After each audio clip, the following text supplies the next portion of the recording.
So the easiest way to remove the faucets, because you can't get your hand up in there really, is to just cut them off. They're plastic. The same thing it was in the shower.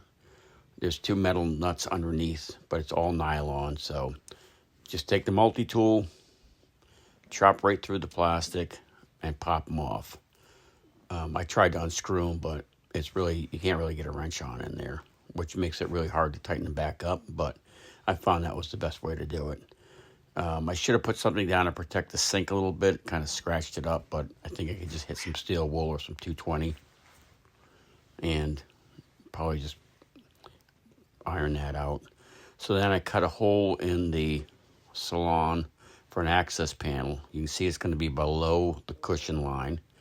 And I will reinstall that with a couple of cleats and some countersunk stainless screws. So if I do ever need to get back in there, change the faucet back out again or whatever, it's nice to have that access panel, because there was no way that I could reach up in there with my hands to do any of this work.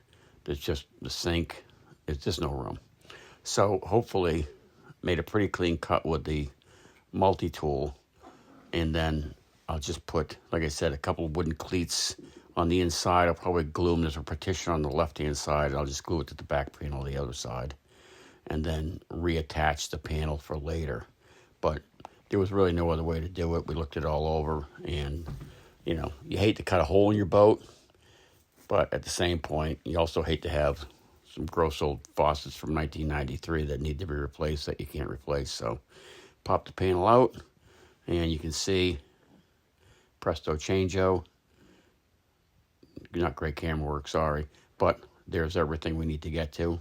And that's a wrap.